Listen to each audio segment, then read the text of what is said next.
Ер нь пропаганда яаж яваад байгаа юм бэ? Бидний тэрхийг яаж угаагаад байгаа юм бэ? Хэрхэн номхон хүлцэнгүү юу ч болж байхад дугаа байж идэг. Үзэл бодлоо илэрхийлж чаддаггүй арт түмнийг үйлдвэрлэж байгаа юм бэ гэдэг талаар ярих хэрэгтэй байна. Гэтэл Норогт тэр хүмүүсийн ethical basis нь байсан байхгүй. Бид нар тэр ethic-ийн шугамыг давж үзээгүй учраас. Итгэлээ хадгалах уу? Энд чинь хэвлэл мэдээллийн эрхчлөөнд гэхээсээ гадна бас хэвлэл мэдээллийн байгууллагад итгэх олон нийтийн итгэлийг алдахгүй тухай байгаа. Тэгж дуусахгүй дээр л үр дүн нь яригдана гэхээс биш. Би бол жишээлх юм бол Монгол улсад шудрах шүүх байдаг гэдэгт итгэдэг учраас энэ ямар ч эдийн засгийн эрхчлөө, ямар ч дотоодын нийт бүтээгдэхүүнс үн цэнтэй зүйл эрхчлөө байхгүй. Сайн байцгаана уу? Саруул ухаант монголчуудаа.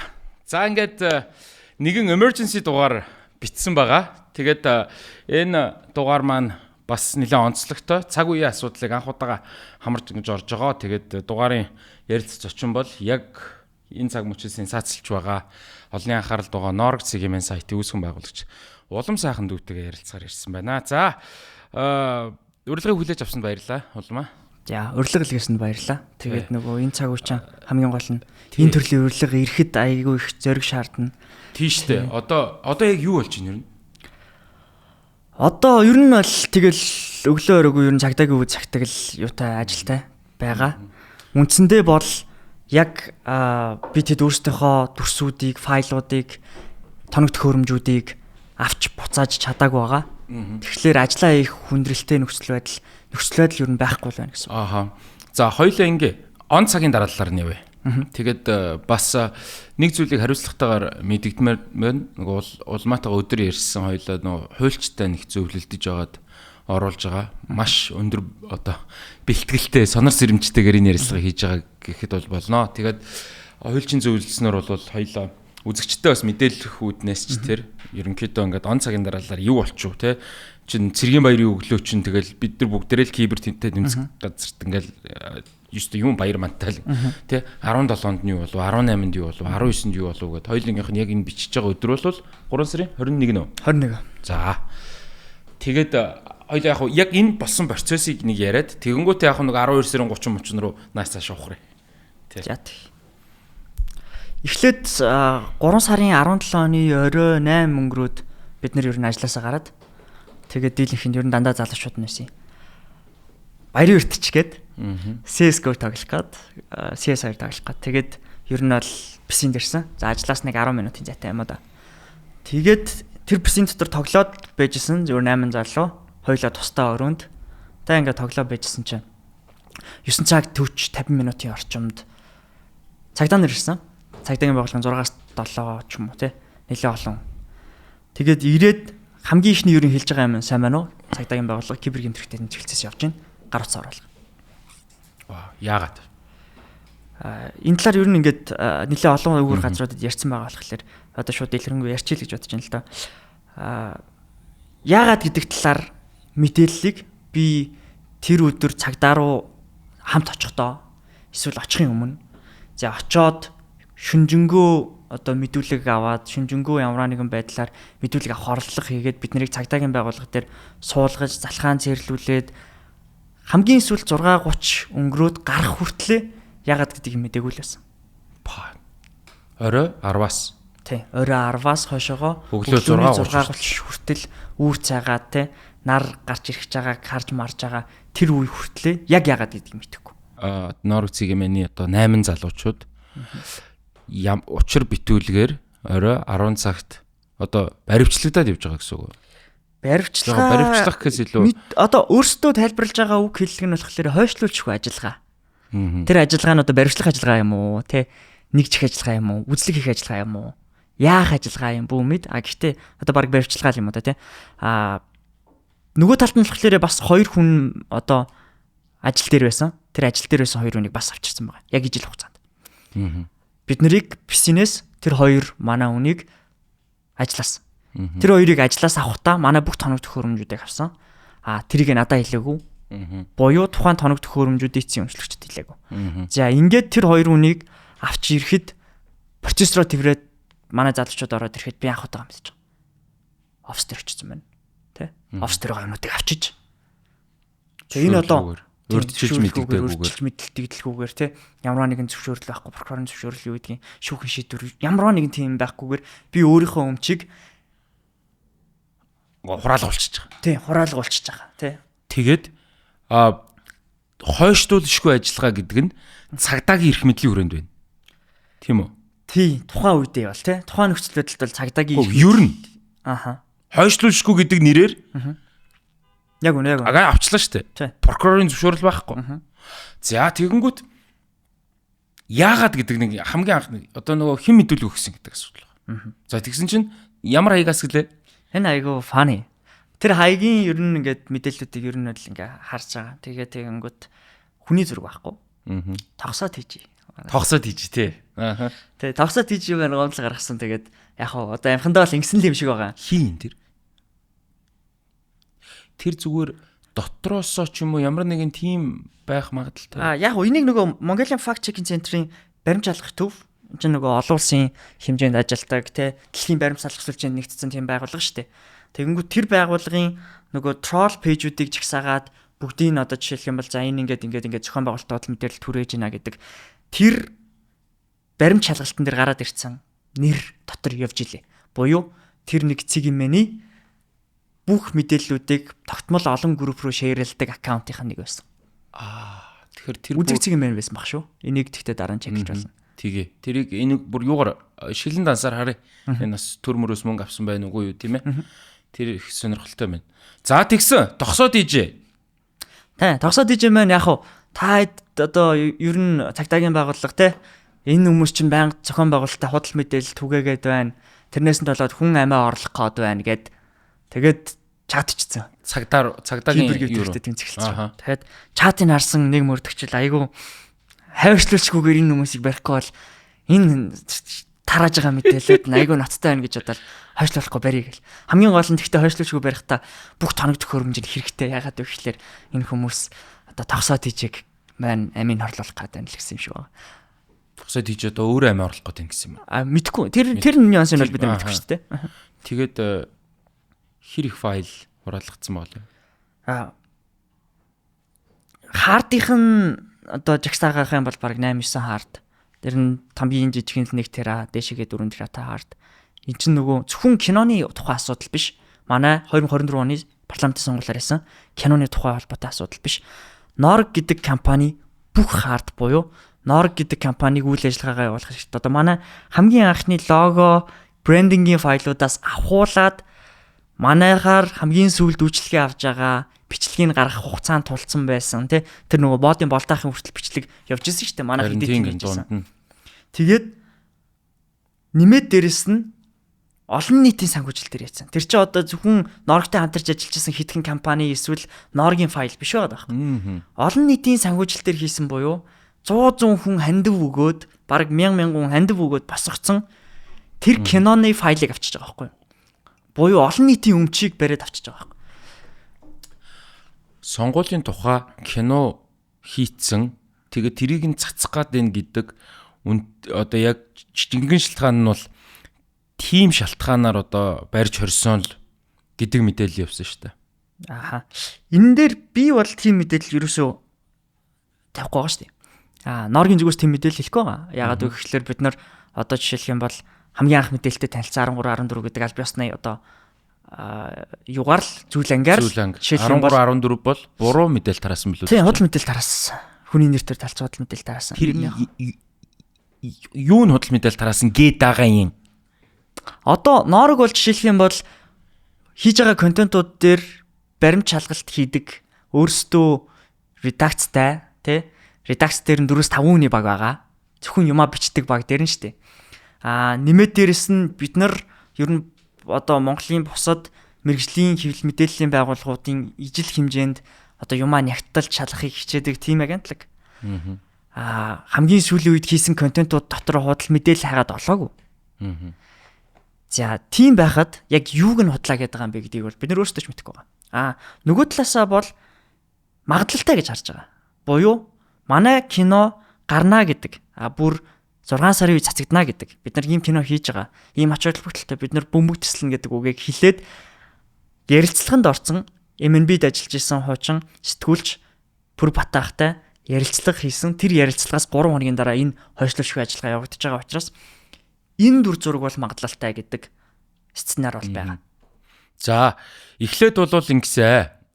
Одоо нөгөө би сошиал хэрэглэгчийн өнцгөөс нь харъя л та. За сонгуулийн тухай кино хийх гээд байна гэдэг энэ залуучуудыг шүнжэнгөө барьлаа. Эрүүдэн шүүлээ гэл ингээ явсан.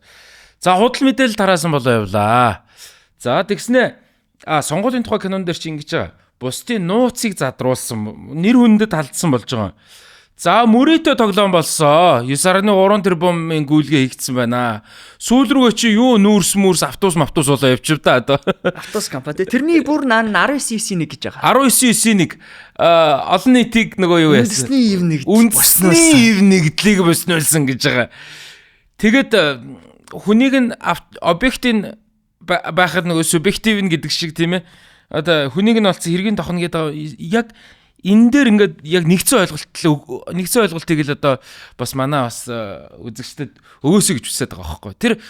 Тэгэхээр энэний өмнө ингээ. За нэрнгээсээ тэр яг тэр олон удаагийн тэр хар мянган гүйлгээ чинь угаасаа тэгээд тэр яагаад тэр мөрөөдөө тоглоомны тэр нааш цаашаа данс болчихов. Эсвэл хувь хүний тэр нөгөө улмаа хэлсэн байсан шүү дээ. Танад ажилтдаг хүний тэр данс хуваараа юугаа хийнү бид нар мэдэхгүйгээд тэр яг дансан дээр юу болов? Ер нь гэхдээ би бол одоо ингээд хүний нөөцийн ихэнд бүгдэнд нь хэлмээр байгаа. Дорож нэг сүүлийн 3 жилийнхэн насныхын улааг шалгачих юмар юм шиг байна.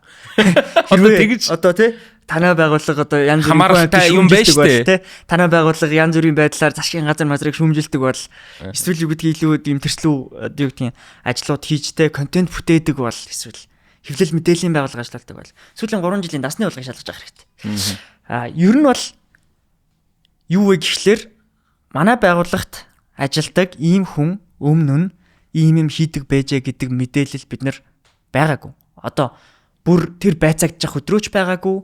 Тэр өдрийн маргааш нь хэвлэлийн баг хурлын ардаас биднэрт танай байгууллагт ажилдаг ингээд юм байгаа юм байна.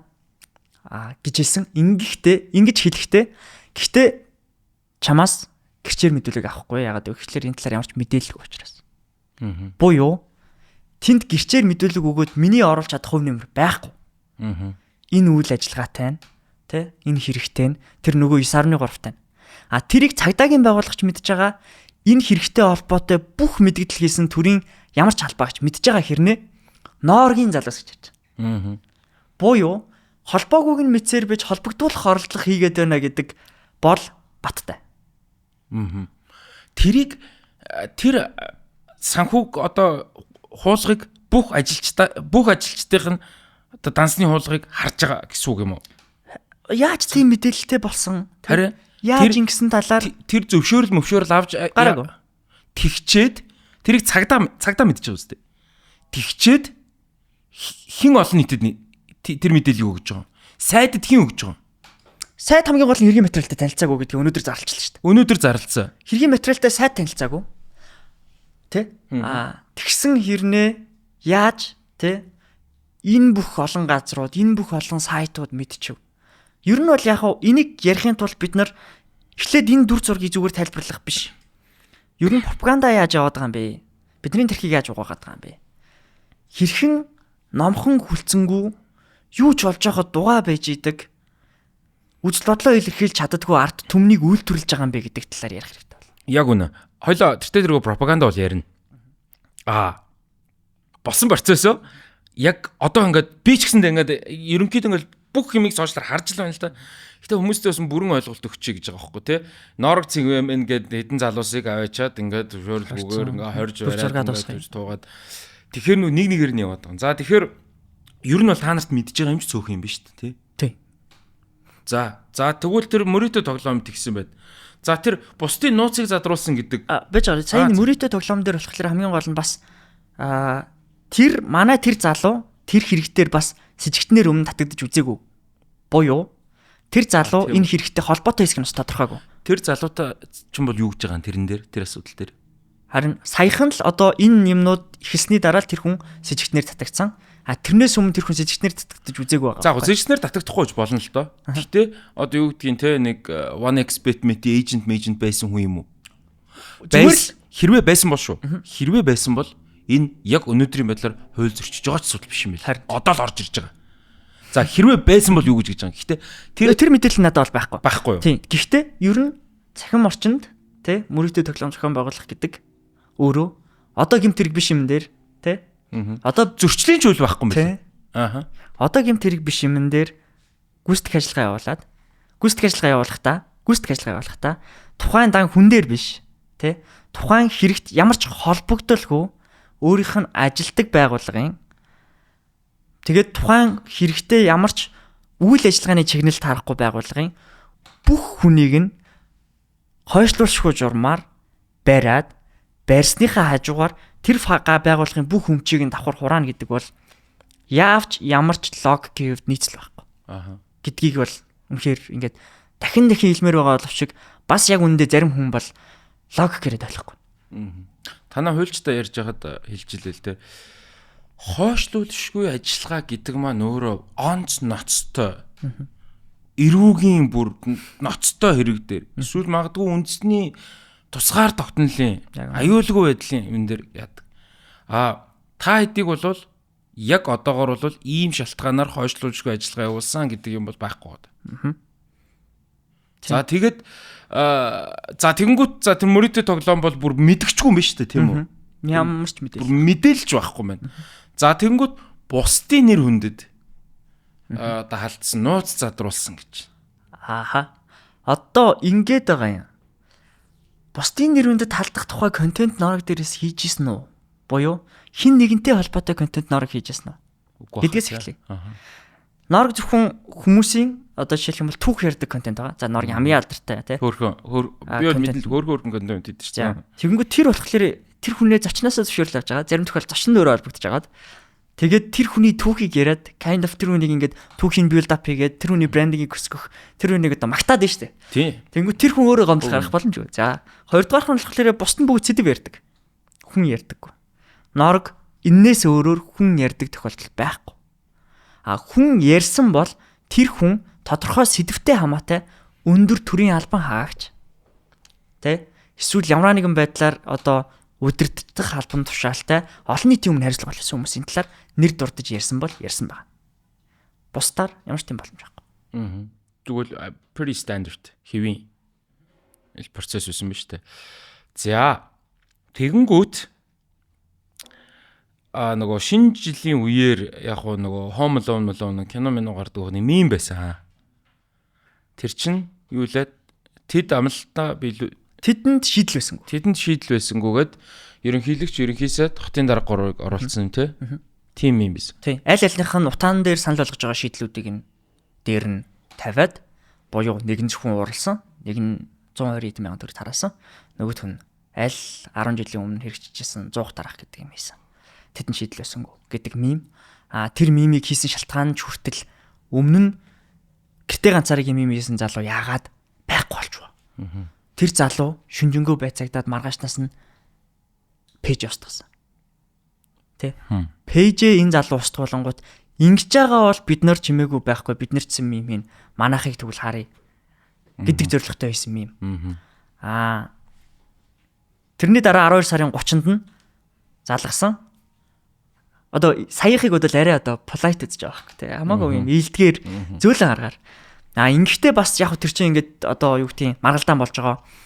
Яхаар очдгийг тий. Ажлын цагаар очно. Үгүй ямар зүйл ангаар тий. Хин гэдэг хүн залгаж байгаа. Гэх мэтчлээ ингээд яриа болж. Ингээд маргалдаж ирсэн цагдаагийн байгууллагын зүгээс дуугаа өндөрсгөх ингээд янз бүрийн өөр юм болж байгаа. Тэгээд өмгөөлөгчтэй яриулсан маргааш ажлын цагаар очсон. Маргааш ажлын цагаар очиход дугаартай гомдол үзүүлсэн. Тэр гомдлыг нь бид нар бол харсан. За гомдлыг нь харчихсан, танилцсан. За цагдаагийн байгууллагын одоо манайд одоо ажилтан бол юу гэж хэлсэн бэ гэхлээр танаа дээр хэрэг үүсэх угаасаа энэ хутлаа боломжгүй. Ийм кейс дээр хэрэг үүсэхгүй. Тэ? Тэгээ тухайн үед ч манай өмгөөлөгч хэлжсэн 13 14 гэдэг бол танаа зүйлэнгийн танаа зүйлчлэн хэрэг бишээ.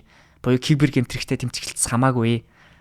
Өөр ямар ч тохиолдолд 13 14-тэй гомдол орж ирэхэд кибер гэмтрихтэй тэмцэх хэлцсийнхэн ажилдаггүй. Гэж хэлсэн.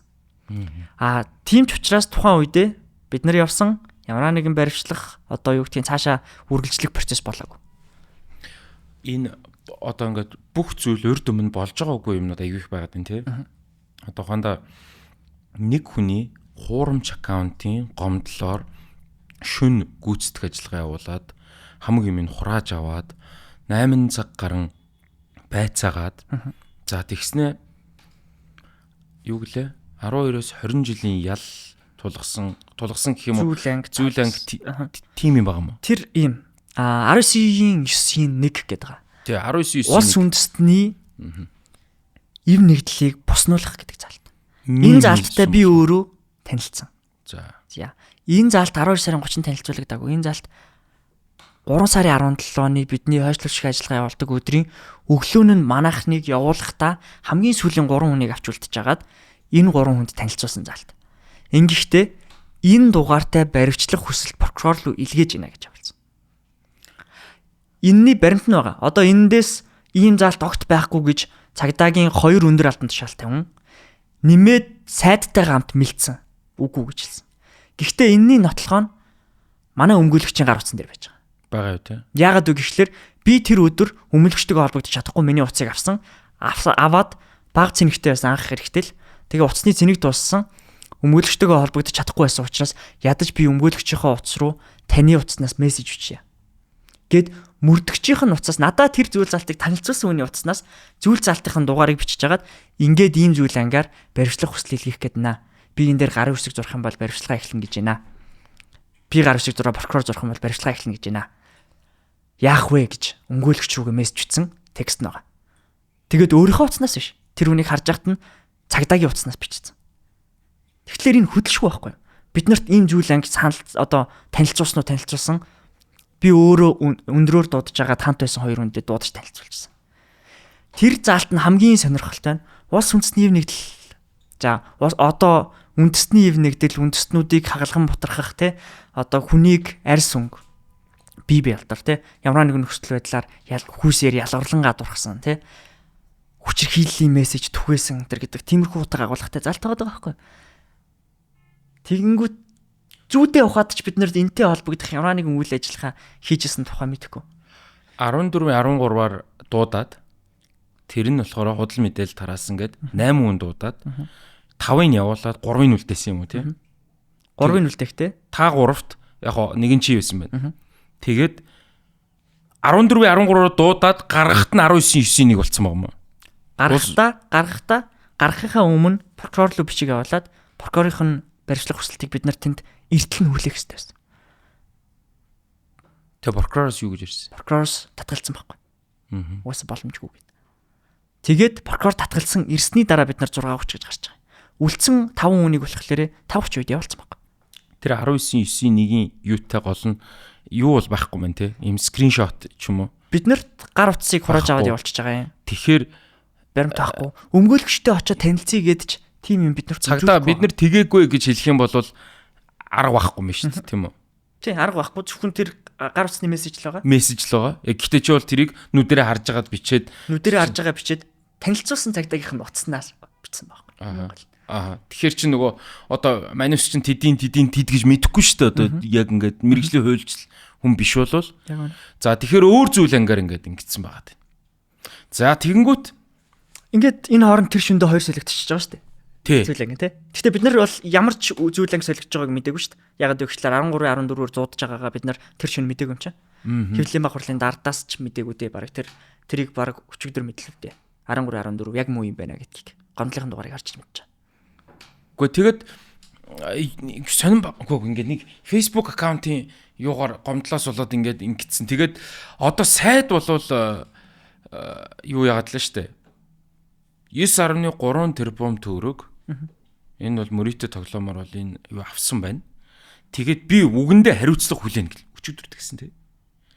Өнөөдөр болохоор би хэрхэн материалтай танилцаагүй.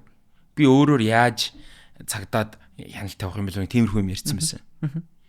Тэгэхээр энийг тэгээд зүгээр улмаа хувь хүний хувьд ер нь юу гэж хардж байгаа юм. Хардаг ирэх бол байгаа шүү дээ. Энэ айгу ер нь бол яг хэлний тэл хэрэгчлөөнд алдаж байгаа. Нор гэдэг сувгийг гаднаас нь хараад дүнсэн дүнэлт нь за одоо юу гэдгийг ямар нэгэн эзэмшлийн хувьд спорт систем байхгүй. Буюу дэмжлэг байхгүй. Аргу. Тий, 10 байхгүй. Жижигхэн 21-ээс 27 насны 8-9 бацаан байна. Тэ? Нэг өдөр ингэж авчираад шүнжин суулгаж агаад залхаагаа явуулчих. Ардаас нь 7 хоног back and forth дуудаа тэ. Инхний ардаас чимээг болохгүй байх юм. Тэ? Ингэсэн байхад яадгийн. Бид нарын тэр хүмүүсийн зургаас зөрсөн юм нь юу байсан бэ гэхлээр бид нар маргааш өглөө нь хэвлэлийн байгуурлаач гэж бодоагүй. Монголын иргэний нийгмийн бүх байгууллагууд хүний эрхийн бүх байгууллагууд. За нэмээд одоо хүүхд хамгаалал хүчирхийлэлтэй бусад бүх төрлийн байгууллагууд мэдээлэл гаргана гэж бодоагүй.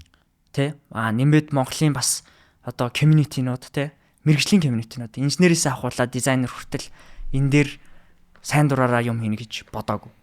Тэгэл тэр одоо зургийн зөрсөн одоо ингээд бүр сайтаа юутэй хэтэйгээ ингээд их сонин мэдээлэлд ороогдоод өөрсдөө ингээд мэдээлэлд ороогдоод ийн үү. Тэгээд ингээд яагаад бүр одоо тэр 9.3 тэрбумыг бол бүр бүрийг хариуцлагатаар улаан цай худлаа гэдэг гэж шүү дээ тийм үү. Бүр би бол өнөөдөр жишээл юм бол бүр гүтгэлэг гэж хэлсэн шүү дээ. Бүр улаан цайхантай хамааралтай этгээд гэдгийг би ойлгохдоо миний гэр бүлийн хүн ч юм уу те. Эсвэл надад хамаатай садан ч юм уу те. Эсвэл магадгүй бүр байг Норгийг хамтран үүсгэн байгуулсан хүн байсан бол би окей. Гэтэл би 9.3 тэрбум гэдэг дүнг лавгийн томн дээр лавгахтай ярьж байхдаа чилсэн дараа нь бүр бүх ямар ч хүн асуусан хэлж байгаа юм бол би 9.3 тэрбум гэдэг дүнг дансандаа харж байгаагүй. Миний дансны хуулгыг тэгж нэмээд ч тэгж болохгүй. Бүр нөгөө 85 мянган хүлгээр нэмээд ч тийм болохгүй. Гэхдээ бас нэмж үзег болохоор мэдэхгүй. Гэхдээ болохгүй. Хизээч.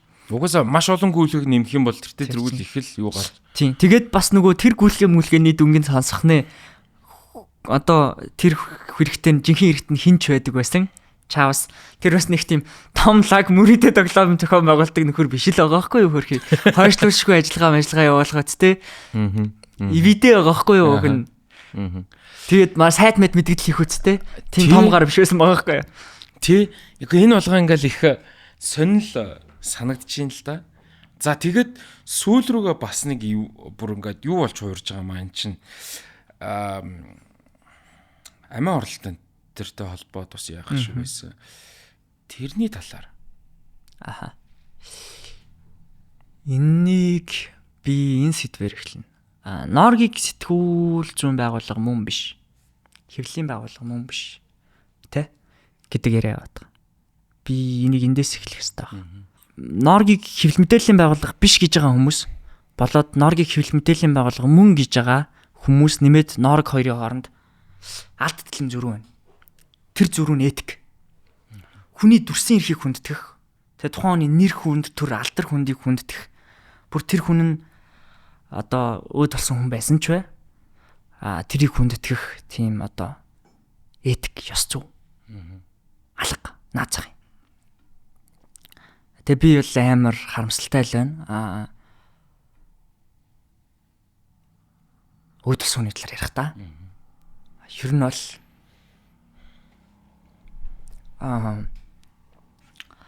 хүмүүс наваг ингэж байна. Яаж ин болмаа зүгээр үү? Сэтгэл санааны яаж ин ингээд те баригдаж үзэл шунжин цаг дайан газар байж үзэл.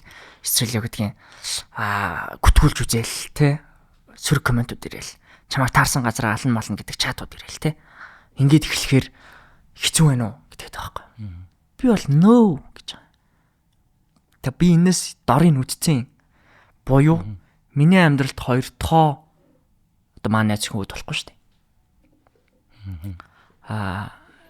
Буюу тэр ярьж байгаа зүйл огт оргүй худлаа. Гэхдээ миний ойр дотны хүн нас орсон уу гэвэл нас орсон. Тэ? Манай найз хүн нас орсон уу гэвэл нас орсон. Тийм болсон. Гэхдээ тухайн үед миний туулж исэн юмны хажууд бол өнөөдрийн энэ баригдаж байгаа, зэрэгдэж байгаа, тэ гүтгүүлж байгаа хүнээс огт танихгүй таних боломжгүй нүүр зураггүй цаана хүн байхгүй аккаунтаас сүрдүүлэг доромжлол авах бол яг үндэ инээдэм хүүхдийн тоглоом. MCS-ийн трол гэсэн.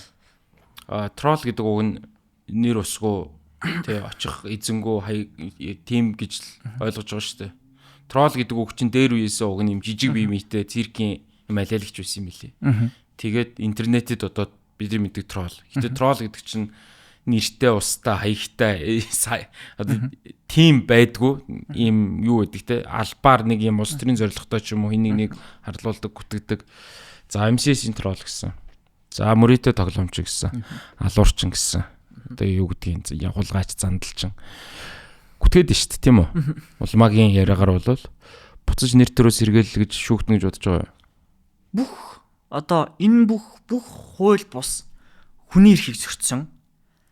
Бүр хүн ёсны бүх зарчим давж болохгүй бүх зураасыг давж байгаа адгийн юмнуудыг бүгднийг яг үнэндээ яг явах ёстой замаар нь бичиг цаасаар нь хандах ёстой зарчмаар нь би бол гэхдээ энэ хүмүүсийг ямар нэгэн байдлаар хин нэгэн сайдыг оролцуулж болж чадахгүй. Үнэ хэлээ надад тийм чадна байхгүй. Тэ? Хин нэг өндөр албан тушаалтай хүмүүсийг ашиглах чадлаа байхгүй. Ашиглагч хүн. Яг явах ёстой зарчмаар нь хуулийнхын зарчмаар л шийдүүлнэ. Бүгдэн дээр нь энэ бүгдийн хариултыг авна.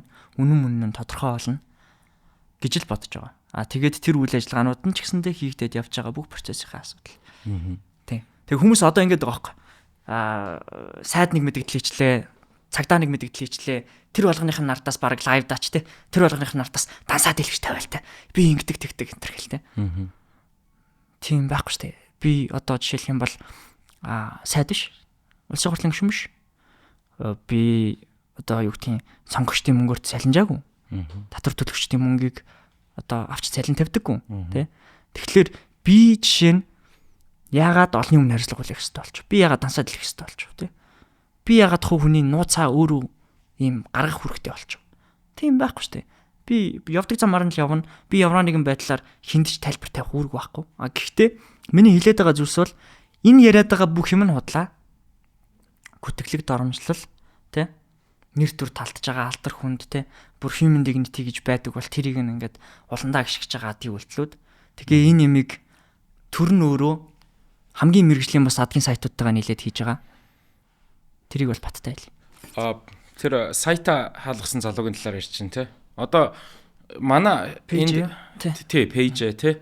Манай одоо шав содном гэдгүү нэг содномгой бодрол манай яг Universal дээр ирээгүй нэг өдөр. Тэгээд заа явахт хичээлээ тасалсан байгааз гэдгсэн чинь ерөнхийлөгч хөрөлсөхийн талаар мим хийгээд 6 цаг бас байцаагцсан. Тухайн үед тэгээд нэг шугаачгүй шахуу өнгөрсөн. Намаг энэ нэг G1 дуу гаргасан шүү дээ. Юу ч мэдхгүй баяны бацаан амьдрах ухаан зааж байна. Өнөөдөр хүүхийн хамаатнууд л гоё шааж байна. Би ерөнхийлөгч болж parody гэдэг. Жи юу яриад байна дүүхүү гэд. Тэр бичлэгийн дараа цагдаагаас яриад улсын ерөнхийлөгчөө доромжилж болдгоо юм яа тийм хуйлтай мөлий. Тэг шууд ачна барина энэ тэр бичлэгээ устгах гэд. Миний Instagram дээр байж л байгаа л та. Тэгээд нэг иймэрхүү юмнууд ингээд явагдаад байна л да улмаа. Тэгэхээр энэ бол хэвлэн нийтлэх хэрэгчлөө. Ер нь хүний эрх чөлөө тусгаар тогтнол бидний одоо дөрөвдөг засаглал энэ ер нь иргэдийн үзэл бодлоо чөлөөтэй илэрхийлэхийг ингэж хааж боож байгаа бүх одоо энэ дарангуйлагч нийгмийг бүтээх бүх чеклистийг ингээд хийгээд байгаа юм болов уу гэж би хувьдаа харж байгаа. Чи юу гэж бодож байна? Энэ нэг юм гарын авлага байх шиг байна. Та Монголыг тий дарангуйлсан нийгэм рүү оруулахад амар сайн гарын авлага нь урагшаа харуул байна, хойшоо харуул байгаа шүү дээ. Гадрын зургаараа. Тэгээд яг тэр гарын авалгыг нь монголчууд хамгийн гол нь төрн намдууд нь нийлээд нэг нам эхлэхгүй байгаа шүү. Намдууд нь нийлээд гарын авалгыг нь дагаа явж байгаа. Тэгээд намайг бол жишээл сонгуулийн үеэр одоо сүүлийн үед миний хамгийн шүн одоо юу гэдэг ингээд харах юм бол нэг намтай л холбоотой байсан шүү дээ. Ярьжсан нам гэдэг намтай л холбоотой байсан шүү дээ. Тийм үү. Гэтэл одоо тэр алтан одоо гэрэл гэдэг хүн бол арчсан намаас гарч ирсэн сайд байгаа тий. Ингээд ер нь бол яхав ийм л байгаа. Бид нар нөгөө амар том хоёр гарын авлага тэр хоёр гарын авлагаа дагж байгаа. Тэр хоёр гарын авлагаа дагахын тулд бүх одоо хүчээрээ нийлж байгаа. Буюу бүх одоо юмыг өөртөө аваад те өсвөр хүчнүүд өөртөө аваад бүгдийг нийлүүлээд нэг том ажилдаг те бүгд дагаад нөгөө хятад хүүхдүүд бүжиглэхээр нэг юм амар том масс харагддаг шүү дээ те. Яг тийм массын юм бүжиг шиг юмруул нийгмээ оруулах гээд байгаа. Тэгээд тэрэнд нь яг нөгөө хоёр нам нь хоёулаа хоёр талд нь багтцсан явж байгаа гэж хардаа 10 хэдэн терабайт файл аваагүй. Тийм зөвхөн киноныхыг бодвол 10 хэднийг аваагүй. Бусдаар бодох юм бол 30 40-ыг аваагүй явж байгаа. Сонгуулийн тухай баримтат кино байсан гэж байна. Тэр юуны талаар байсан?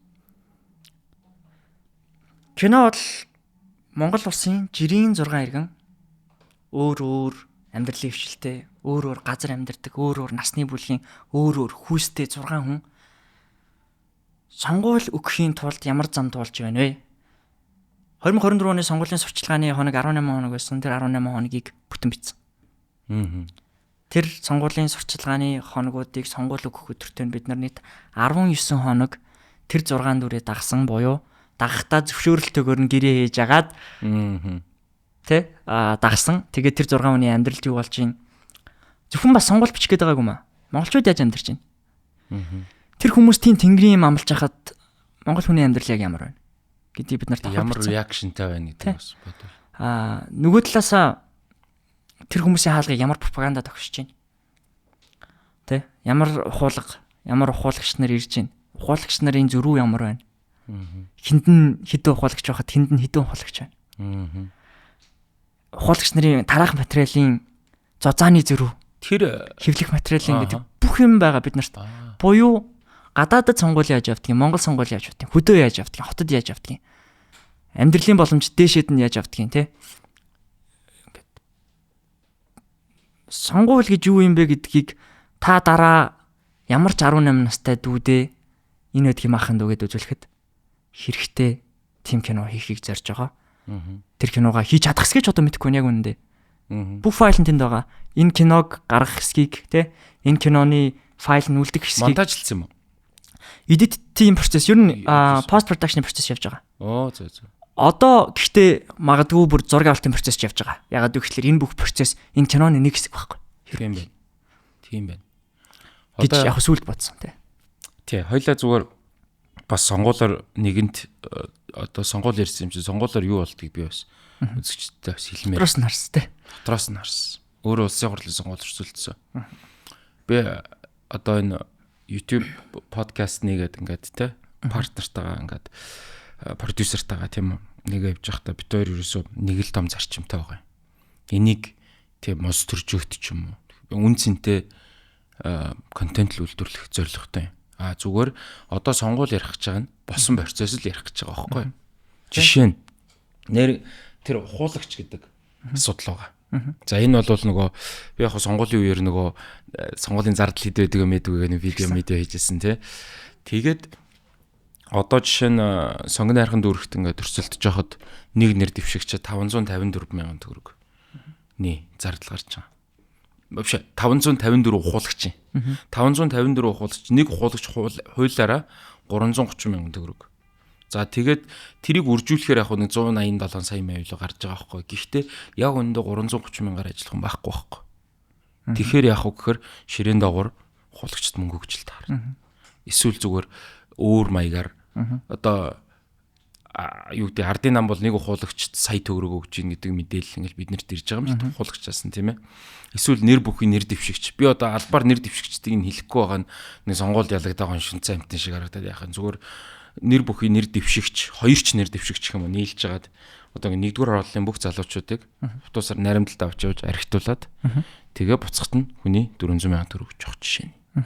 За тэр толгойт тахилт баруун салаа зүүн салаа хөндлөн гулд мөнгө тараагаад ер нь бол тэр яг сонгуулийн орой морой хүмүүс чинь ч гэсэн ингээд тулгах юм бол одоо бүр юу яадаг үн одоо нэг өөрийнхөө үнийг өсгдөг тийм ээ тараах мөнгө Монгол төгрөгөнд дуусаад $100 тарааж исэн баримт би орой 9 цагт хэвлэн бах орлож исэн. Тоогоо хинч тоогоогүй. Тэрнтэй мантайгаа шүү дээ 10 цагаас хагдчихж байгаа. Тэгээ нөгөө тэр чинь сонгуулийн үр дүнгийг өөрчилж байгаа байхгүй. Тэгээд ягаад хөндлөн гол тараахаар Манай талын ч гэсэн тараачж байгаа байхгүй. Яг сайхан гэр бол амьдрдаг ахгүй те. Ингээ $100 зураг авахулсан. Яг нөгөө муугаа гарал тэр ахт $100 юу хийж байгаа гэмээр ингээд тийм ингээд амар зураг. Гих мэтчлээ. Энэ бол зүгээр наацхаас нэрхт. За. Тэнтгийн атманууд ирээд. За бид нарт хэдэн үний багц байна. 100 сая өгч, 200 сая өгч. За биеийн үнэлэгчнэр хүртэл багцарцсан. Үсчид. Ламнар. Христэд итгэгчд ч юм уу ингээд сонголч ерөөс ингээд багцлаад нөгөө мөнгөний гэдэг чинь бүр нарийн мэрвэл тэрэндээ л байдгийм байлээ л дээ. Би тэгээ тэрийг авах бас чамаг ер нь гадралж байгаа байх л гэж бодож байна л та. Сонгуул sentimental value байхгүй байгаа. Байхгүй яв тийм юу ч байхгүй. Ямар ч үнцэн байхгүй байгаа. Одоо гэхдээ би энийг одоо тухайн үед сонгуулийн өдөр маш олон хүмүүс тэнд ингээд яг сонгуулийг хамт үзсэн байхгүй. Үр дүнг. Тэг үзээ байж хахад миний хамт байсан хүмүүс юу гэсэн бэ гэхээр Сонгон Найрхан аймаг адгийн тэ. Яс тэр үед чинь team conversation явуулсан Сонгон Найрхныг дүр гэж дуудах байли аймаг гэж дуудъя тэ. Сонгон Найрхан аймаг адгийн тэ. Сонгон Найрханчуудыг айгүй хараас юм аа. Тэг би чинь өөрөө унга нэгдүгээр орлоо хөвгт. Би бол юу гэж хэлсэн бэ гэхээр та нар ингээд айгу ивтэй хэлж байгаа шүү дээ. Би бүгд ингээд нэгэнтэйгээ дотн те зовлон жаргалаа үзээд ингээд юмны арт гарч байгаа юм шүү. Тэгж яхад та нар Сонгон Найрхан аймаг гэж одоо те доромжлох ер нь яг юу хийсэн те. Ер нь яг шулах байлгээд хэдүүлээ хэдэн удаа яг зарим нь бол угаасаа тийш айгу их ажил хийдэг хүмүүс байсан. Хэдэн удаа сонгонд очсон. Хэдэн удаа сонгонд очсон те. Тэнтхийн хүүхдүүд хэдэн удаа лекц уншсан те. Өөрийнхөө хийх гээд байгаа контентоо та бүүстлэхтэй ядаж Сонгон Найрхныг ордго юм уу? Тэ.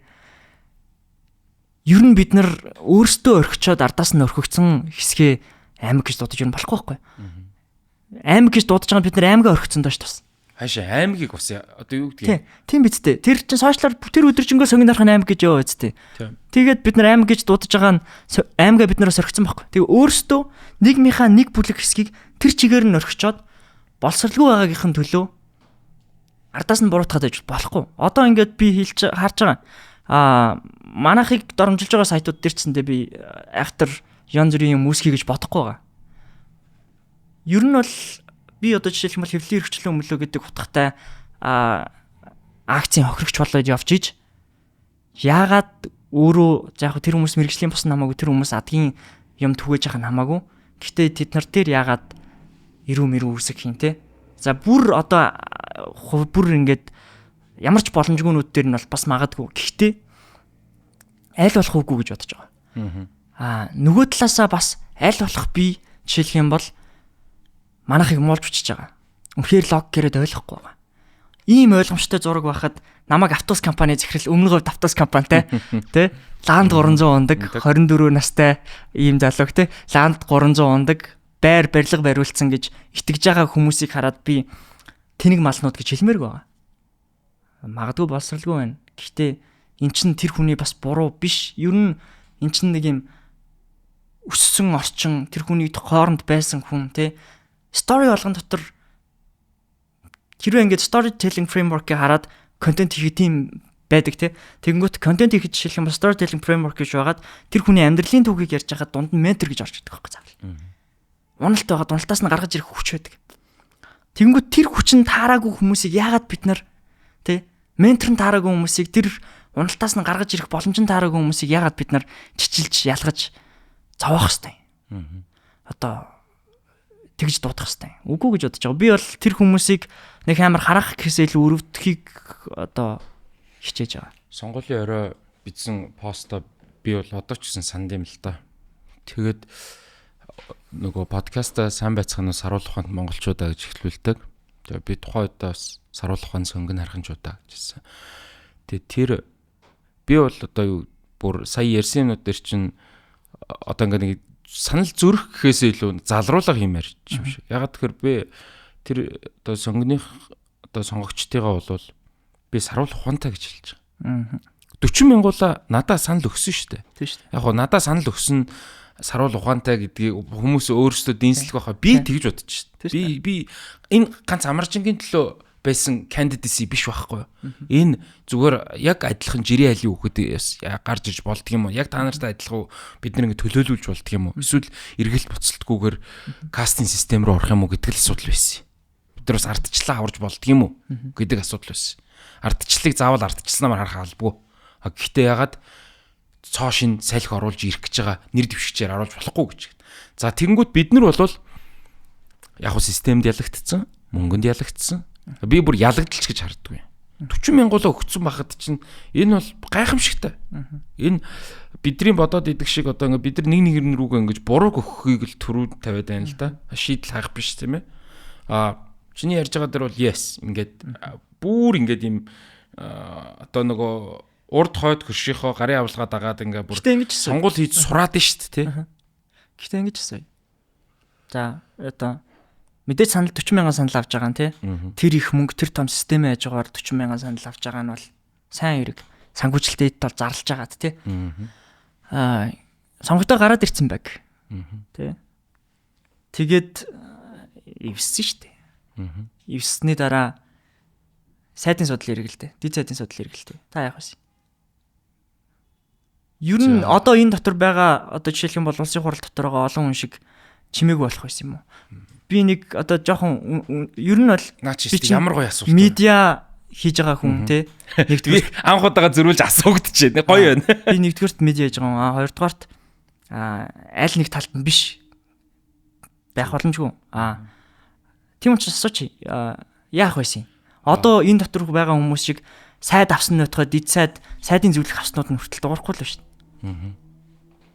Одоо жишээ нь би нэгдүгээрт одоо ардчилсан намын гишүүн хэвээрээ тийм ээ. Ингээд подкаст хийгээл чамаг одоо чамагч байх та танахныг өмөрөөд бас юу яаж илээ таарсан газар налан тална гэж биччихилээ. Яах ч мөрөдөд тоглолцрыг өмөрөөд. Ерөнхийдөө бол жишээ нь засаг огцрох акцийг дэмжиж ад үзэгдэх нэгэндээ үзэгдээ, дэмжих нэгэндээ дэмжигдээд надад асуулт ижил одоосон бүгш асуусан надаас саяхан яг цэргийн баяраар чи сонгогдсон юм бол яах байсан бэ? Манайга дэмжихгүйсэн үү гэдэг. Тэгээ би бол одоо яг тэр үедээ анх удаа сонсоод бодсон байхгүй. Ёстой өвчгөнсөн гишүүн байх байсан юм байна да гэж. Яагаад тэгэхээр би бүр баг бүх яг хин хидийг мэдэхгүй юм л да. Би юу яагаагүй. 1% хүнээс эсвэл компаниас 10 сая төгрөгөөс илүү ханд аваагүй байхгүй. Тэгээ тэр нь боломж нь байсан бол авчмаар л байсан л та. Надад итгэж байгаа болон итгэж байгаа итгэл нь тэр байна. Дээрээс нь одоо чадлан л тэр байна. Би юм том донешн авч чадаагүй. Би мөнгө олигтой босгож чадаагүй. Тэгээд гэхдээ тэгээ гарчвал хинд ч барьцаалагдахгүй, карманд нь байхгүй. Тэгээд нөгөө мэдээж тодорхой юм дээр бол бүлэгтэй байр суурь одоо санал нэгдэх юмнууд байна. Ганц бүлэгч биш. Засагтаагаач тэр. Гэхдээ олон жил ч юм уу нам дагаж яваагүй учраас хин нэгнээс бас хамааралтай биш. Yes. Даргын зөвлөх гэдэг статус байна.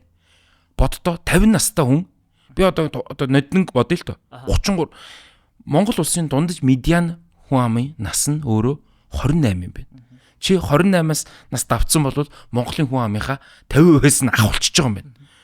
Тэгэхээр одоо миний хувьд юу гэдгийг те одоо урлагийн салбарт, спортын, тэгэл улс төр бизнес, боловсрал энэ салбарт яг одоо худлаа өнө нэг чаддаг юм байхгүй, чадахгүй юм байхгүй гэсэн ягаад тэгвэл ийм залуу улсад 50-тай намын дарга 33-тай зөвлөхтэй гэж болдгоо.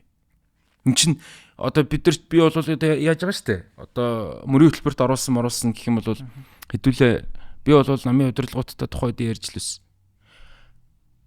Тендрийг юу яая? Тендрийн сонгон шалгаруулах юг procurement-ийг химэл оюун ухаанаар шийдээ хэдүүл. За энэ хар машин дээр blockchain back technology байд юм. Одоо энэ нөгөө тийм жоохон fresh шийдлүүд орж ирэх ёстой байна гэж харж байгаа байхгүй. Би өөрөө яг насаараа ягаагүй шүү. Хариулт нь тэгэхээр би хүсснээрээ дураараа л дургиж яг өстө дунд чөмгөөрөө тонгочих байсан баг. Гэж би төсөөлж байна. Тэгээд энэ бол тэртээ тэргүй миний өөрийн суугаар явж байгаа. Тэгээ би өөрөө залуу учраас тэртээ тэргүй уртаас улс төрийн карьер байгаа учраас дараа нь тэнэг шийдвэр гаргаад те хизээнийг өдөр сонгогдоод ингээд ороход таг гэд хоёр нийлүүлсэн. Энэ баримт багхгүй юу? Түрүүн одоо нөгөө Алтан гэрэл сайдын өмнөх дөнгөж сайдлахтаа ярьсан яриа одоо баримт болоод явж байгаа шүү дээ. Яг тэрнтэй л адилхан тий. Тийм шүү дээ. Би бол одоо ийм байгаа шүү. Нөгөө улмаа маань харсангүй үзэгчд маань бас харж иж магадгүй. Бид нар ингээд сая түрүүчийн дугаар дээр шилэн дан сухсан. Үзсэн. Тэгээд ахаа part 2-ыг хийн. Part 2-ыг бол бүр ингээд 100 гаруй сайт байл. Жишээ. Бүгдийн гарах. Тэрнэр нэг юм хэлсэн байхгүй. Хүний өөрөнгө угсан шүү. Тэгээ хүний өөрөнгө өгдөг энэ нам эвсэлч биш. Энэ найз майз ч явж байна. Гэхдээ зарчим бол зарчим байх ёстой маа гэж байгаа. За тэгэнгүүт хоёлоо тэрэн дээрс move on хийгээд юу руу орё л доо. Норг гэдэг угаас айгүй хөөрхөн контентууд хийдэг. За бид нар одоо тодорхой хэмжээнд фан бейстэй болцсон ба. Тэгэхээр ерөнхийдөө Монголын ард түмний майндсет, сэтгхүү ерөнхийдөө юунд реакцлж яад юм бэ гэдэг талаар ярмаар байна л да. Чи өөрөө контент үйлдвэрлэгч юм. Тэгэхээр ер нь сонгуультайгаа холбоотой ч гэсэндээ юу болчих вэ? Одоо ингээд бид нар сошиалар харахаар бол одоо эрх баригч нам дуртай алга. Гэтэл сонгоод идэг. Энэ сэтгхүү талаасаа тийм үү. Тэгэд энэ яг одоо нөгөө юу руу орж пропагандаар орж иж байгаа байхгүй юу? Сурталгуулга. Яаж яваад ингээд ард түмнийг утсан хүүгэлдээ шигээ ингээд удирдаад ингээд симфони удирдаач ингээд хөвлөлөөр дамжуулж. Ер нь бол сүүлийн 2 сонгуул Монгол Ардын нам ялагдсан байхгүй юу? Миний бодлоор. Ялсан шалтгаан зөвхөн хуулинд байгаа. Буюу сонгуул яаж явагдаж байгаа цаасан дээр байгаа. Яг боддороо авсан саналын доогоороо юу гэдгийг те гарах юугаараа миний бодлоор бол ялагдсан. Сонгуулийг яаж явж байгаа одоо миний бодол шүү. Ерөөсөө ийм энэ бол факт биш. Миний бодол ялагдсан гэж боддог. Зүгээр сонгуул яг яаж явж байгаа вэ те тойргийн хуваарлалт юун дээр байгаа вэ те тойргуудыг яаж хуваарлаад мандатуудыг яаж хуваарлаад тэгээд сонгуулаа авах процесс сонгуулийн нэр дэвшигчийн босго нэр дэвшигчд тавигдж байгаа далд одоо санхүүгийн босгууд энэ төр гэдэг те сонгуул болж байгаа л ер нь нөгөө процессын л юм ер нь бол тэр намын ялалтыг ялт болгоод байгаа болохоос ш яг бол ялагдсан гэж боддог. За энэ бол хувийн бодол ерөөсөн. Ямар нэг энэ дэр факт чек хийх гэдэг шаардлага байхгүй. Факт чек хийх боломжтойг нь бол мэдэж байна. За дараа нь болохоор пропаганда руу орох юм бол өнөөдөр л өөрсдөх дээр кейс дээр анзаарж байгаа байхгүй. 3 сарын 18-ных нь бол одоо Нам Чомскигийн 5 filters of propaganda буюу пропаганда хийх 5 фильтрийн одоо бүсэн дээр нэг алгадаад өнгөрөөдөг шүү дээ. Тэр нь буюу одоо шид хийж үзэж шүлтүрээ ярил л та тий. Ер нь яг тэр 5 шүлтүр Монголын бүх медиа дамжиж байгаа. Хамгийн ихнийх нь эзэмшил, ownership тий. Эзэмшин. Буюу хөрөнгө оруулах зарчмаар, худалдаж авах зарчмаар. Одоо гишүүн болгон сайттай гэдэг шиг. Гэдэг л баг. Групп компани болгон шааштай. Групп компани болгон гишүүдтэй. Гишүүн болгон сайттай заримдаа. Тэр нь жижиг сайтуудтай магадгүй. Ийм л байгаа. Тэгээд тэр нь өөрсдийнх нь юу ярихгүй дээр фильтрддэг. Яг 51% ч маад шүү дээ. Би хүссэн үедээ гүйцэтгэх захирлыг чи сольж чадсан шүү дээ. Хүссэн үедээ ерөнхий редакцч сольж чадсан шүү дээ. Ийм л асуудал. За энээс дараагийнх нь болохоор санхүү, advertising, commercial тий. Дахиад буцаал групп компаниуд руу орно шүү дээ. Одоо манайхтай айгүй холбоод байгаа MSS руу ч орно шүү дээ. Тэ одоо мэдээч чинь нөгөө бүгд асуудалтай байгааг нь бүгд мэдчихэж байгаа байхгүй. Бүх компанид нь асуудал байгааг бүгд мэдчихэж байгаа. Бүх групп компанид. Мэдээч заримынх нь асуудал заримаас арай гайг баг. Зарим нарийн мэрэгжлийн яг үнэндээ боддод л хэлэхэд. Тэ тэр мэрэгжлийн дотор MSS нь байдаг шүү дээ яг үнэндээ. Гэхдээ тэр хамаарал байдгүй гэвэл байдаг commercial usage талаас. Буюу танахаас бизнес худалдаа авалт хийхээ багасгах. Танахаас бизнес худалдаа авалт хийхгүй байх. Тэ? Эсвэл юу гэдгийг бизнес худалдаа авалт хийх гэдэг инсентив одоо тижэл өдөөгч орж ирэх гэдэг ч юм уу тий. Энэ төрөл. Ингээд ихлэхээр юу ярих юу ярихгүй дээр дахин нэг фильтр ороод ирж байна. Одоо 3 дахь нь болохоор source буюу их усүр. Энэ юу вэ гэхлээр мэдээлэл олж авах их усүрийн хувьд танаад эхэлж болно. Буюу норг дээр бол энэ хэрэгжихгүй. Бусдан дээр хэрэгжинэ. Яагаад гэвэл яг мэдээ бэлтгэдэг газрууд дээр хэрэгжинэ. Төрүүлж мэдээлэх шаардлага байгаа шүү дээ. Тэр чинь өрсөлдөөний давуу тал бүр хэвлэл мэдээллийн байгууллагын хувьд. Зөв мэдээлэл авах, хамгийн бодиттой, хамгийн чухал мэдээлэл болох, хамгийн ноцтой мэдээндээ төрүүлж өрөх. Өрсөлдөөний бодит давуу тал шүү дээ. Тэрнээс болоод нэг хүн энэ аймгийн амарлаг давуу талтай байжсэн нэг хүн явцсан шүү дээ. Бүгд мэдж байгаа шүү дээ. Тэ? Энэ давуу талын төлөө хүссэн юм нэдэг. Энэ давуу талын төлөө дуурдаг. Энэ давуу талаа эдэлснийхаа төлөө бас харлаасанд нь ордог. Буюу тэгнь. Өөрөө амаа өдөлдөг. Дөрөвт нь манай дээр хийж байгаа юм. Нэг цагдаа дээр дууд ил та. Айдсаар. Тэ? Нэг удаа ингээ байцаагаад оройж хонолч ил та. Яах юм. Тэ? Холбоотой хүмүүсийг ингээд ил та. Цалгаан зэрлүүлээ. Тэр нь холбоотой хүмүүсийн сая тэр нөгөө битмет дээр ойлгочих үү. Биттэй аваагүй шүү угаасаа. Тэр нэг юм байна даахгүй. Тавтах нь болохоор энэ дөрвөн фильтрийг дөрвөлнгийн тавиад болохгүй гээ. Дундын дайсан бүтээгээд тэр дундын дайсантайгаа холбоё. Эсвэл тэр дундын дайсан нь өөрийг нь болгоё. Монголд угаасаа ингээд ашиглаж байгаа хамгийн том дундын дайсан нь одоо байнга хэрэгдэдэг байгаа MCS л шүү дээ. Харал та. Ягаад гэвэл монголчууд социалист нийгэмд 80 жил амьдарсан ард түмэн дээшээ гарч ирээд удаагүй байна. Социалист нийгэмд гарч амьдарсан хүмүүс, социалист нийгэмд хүмүүжсэн хүмүүстэйгээ одоо амьдарсан хүмүүсийн хүмүүжүүлсэн хүмүүстэйгээ аягүй олноор амьдарч байхад баян хүн дургу байх нь аргагүй байхгүй юу? Тийм учраас бүх баян хүмүүсээ нийгэмдээс нь болгоо тавьсан. Гэхдээ би тэр баян хүмүүсийг өмөрж байгаа юм ерөөсөө байхгүй, тэр баян хүмүүс далдаа байгаа, ноон байгаа, одоо болж байгаа аягүй олон юм өөрсдийнх нь буруу. Гэхдээ тэр одоо Монголын хамгийн том common enemy буюу дундын дайсан болцсон. Тэр дундын дайсантайгаа бүх юм очиж наадаг. Бүх дайснаа тэр дундын дайсантай л холбодог. Хамгийн гол нь хамгийн инээдтэй юм тэр дундын дайсантай ямар нэгэн гэрээ байгуулж үзээгүй, ямар нэгэн бизнес хамтрал хийж үзээгүй Монгол хүн байхгүй. Тийм шүү дээ. Кола уулаа холбоогүй хүн байхгүй. Дэлхийд нь жишээ нөө Монголд те. Монголд MCS-тэй холбоогүй нэг ч хүн байхгүй. Төрж байгаа нэраа хүртэл интернетэд төрж байгаа зарим нь. Unitel барьж байгаа, Кола ууж байгаа, тийм ээ. Тэгэхээр тэр common enemy хамгийн ашигтай common enemy байхгүй. Амар хэрэглээ сайтай. Юунд дээр ч ашиглаж болдог. Одоо энийг гоё базаа л та. Тэгэнгүүт хэвлэл мэдээллийн байгууллагууд одоо ийм байгууллага тэгэхээр аягүй хэцүү байгаа байхгүй. MCS-тэй наалдагдахгүй common enemy гэх тийм ээ. Одоо ингээд пялдагнаж их усүрийг нь авах одоо шаардлагагүй source тийм ээ. Хин нэгэнд худалдагдаагүй реклам хийж ашиг олддоггүй. Дөрөвт нь юу вэ? Айлгаад дийлдэхгүй. Тий. Айлгаад дийлдэхгүй. Яаж дисэх юм бэ? Яг тэгээд тийм байж ижил одоо юу яах гэдэг ш.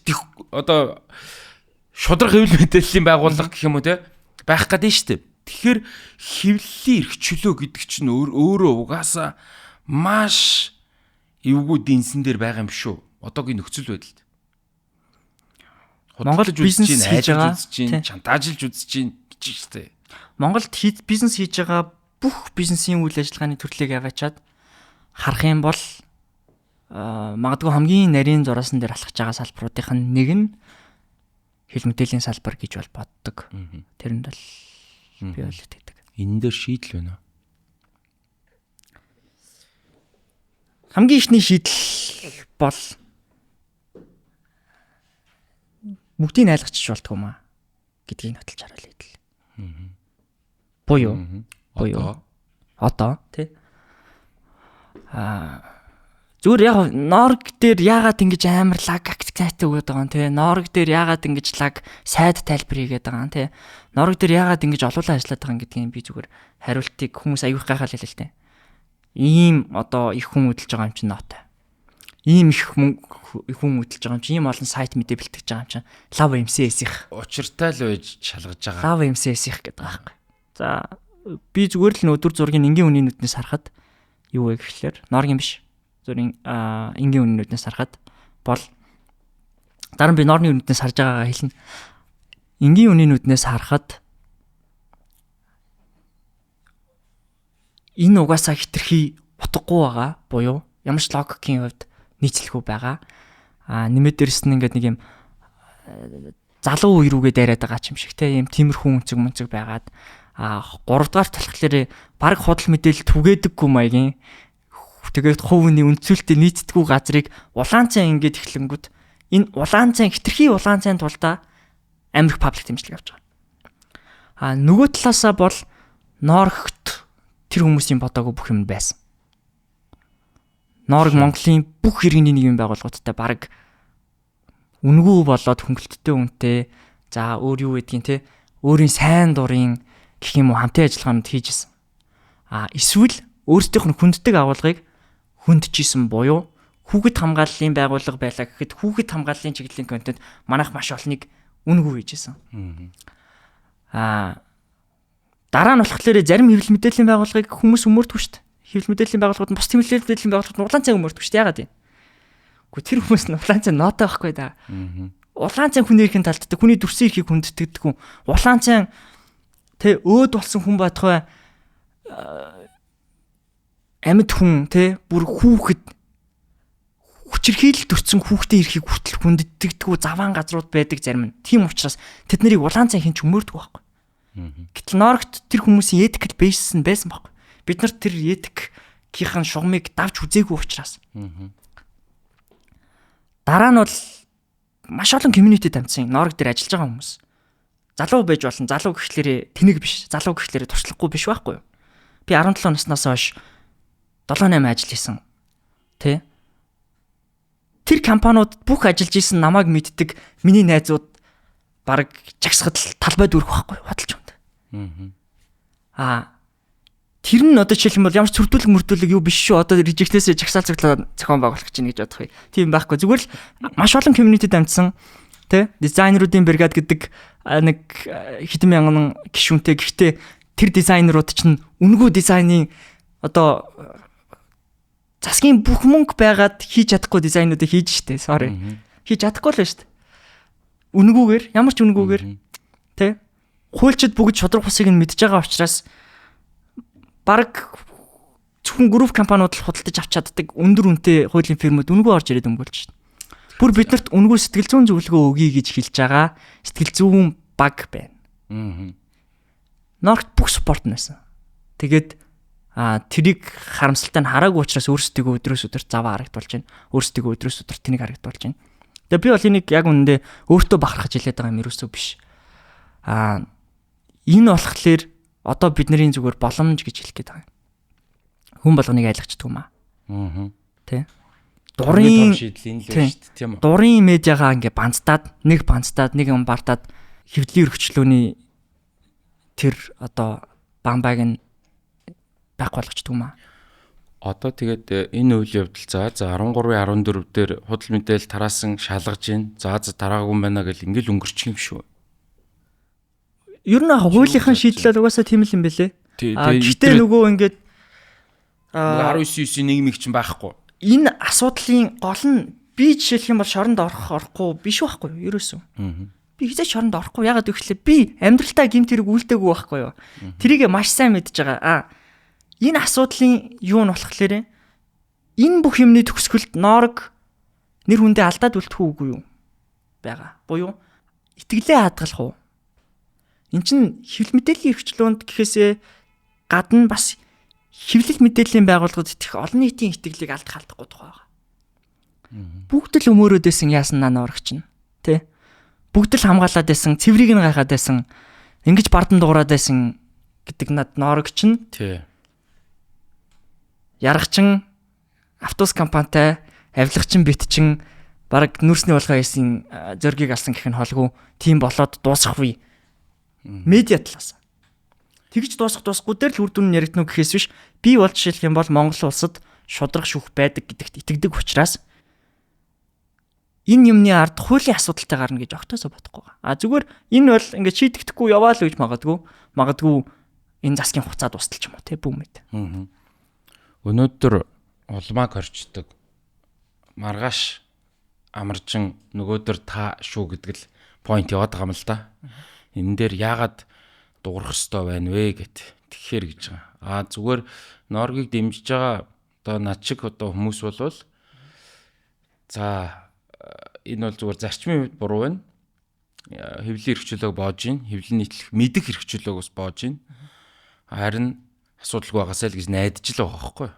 Тэгээд мэдээж улмаатайгаа ярилцж байгаа энэ хамгийн гол нь бид нар энэ хэвлэл мэдээллийн энэ хэвлэл нийтлэх эрхчлөөгөө энэ бидэнд байгаа хамгийн том маш үнэтэй олцсон тусгаар тогтнол энэ ардчлалаа аажмаар алдаад байгаа энэ нийгэмд энэ асуудал маань маш чухал юм а гэдэг гол ярианы сэдв бол тэрэндээ л байлаа л да тийм ээ. Яг үнэ. Тэгээд яг бас хүрэлцэж орж айгуу гоё passionate ярилцсанд бас баярлалаа. Нэг юм заавал хэлэх хэрэгтэй хаа. Энэ нөгөө түрүү expectation-ийн зөрүү ярьж хахад яг хүлээлтийн зөрүү гарсан тий. Одоо тэр хүмүүсийн хүлээсэн шиг зүгээр юм бацаанууд биш байсан. Нөгөө талдаа болохоор бүх сэтгүүлчид бүх инфлюенсерүүд энэ юмтай тулцсан байсан юм бэл. Өөрсдөө. Та нар үлчихэд.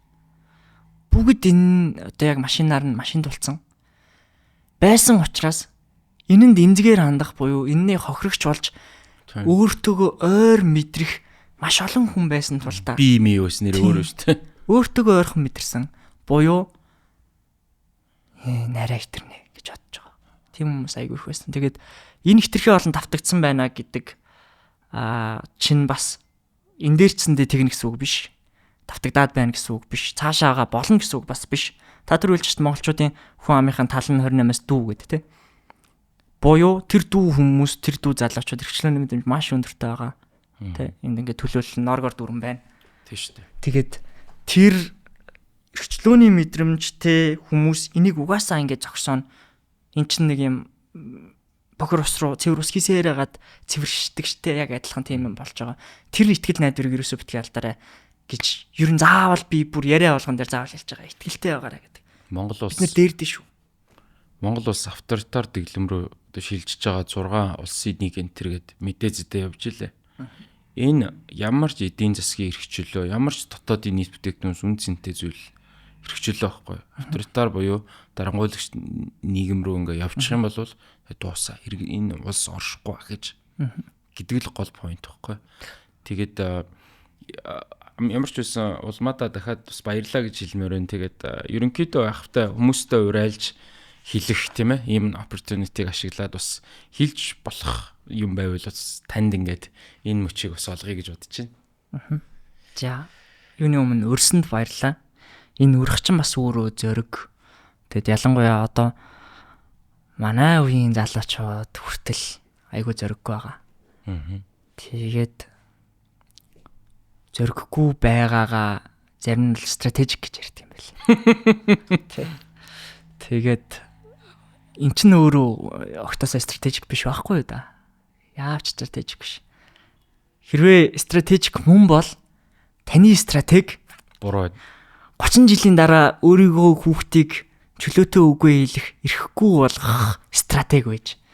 5 жилийн дараа өөрөө хоригдоход, өөрөө баригдахад, өөрөө яг энэ банцдуулах, яг энэ айлгах тактик дээр ороход таныг өмөрч нэг ч камер үүдэнд нь зогсохгүй байхтай ижил чиглэл рүү явж байгаа стратеги байна. Тийм учраас битгий ийм хүлцэнгүү тэ номоо юу гэдэг даруу бурууд зөөлөн байгаа чи. Нөгөө талаасаа танд хамааралгүй гэж юусоо битгий бодооч. Энэ улмаа гэдэг одоо юу гэдгийг метр даатал өрөхгүй царамаатай залуугийн асуудал гэж юусоо битгий бодооч. Норг гэд тэнд ажиллаж байгаа шар логотой тэр компани те 21-с 27 насны дизайнер, видеографер, копирайтер мэрэгжилтэй залуучуудын асуудал, тэр хүмүүсийн эрхчлөөний асуудал гэж юусоо битгий бодооч. Таны эрхчлөө, таны хүүхдийн эрхчлөө, таны дүүгийн эрхчлөө, таны ахын эрхчлөө гэж бодох юм бол хэдүүлээ бүр олуулаа болох хаа. Вау. За тэгээд thank you and бид хоёрын яриаг бас төвшөртэй сонссон. Та бүхэнд бас баярлалаа. Тэгээд таалагдсан бах гэж найдаж байна. Тэгээд улмаатаа бас ажлын амжилт хүсье. Ажлын амжилт хүсээс өмнө thank you. Ажлын амжилт хүсээс өмнө эрхчлөө хүсье. Баригдаа явчихва. Эрхчлөө хүсье. Эрхчлөө хүсье гэдэг гоё. Тэгээд комент хэсгээр хамгийн Таалагдсан хэсгээ бас оруулаарай. Лайк, саба дарахаа мартва. Дараагийн дугаар хүртэл түр баяр та. Thank you guys.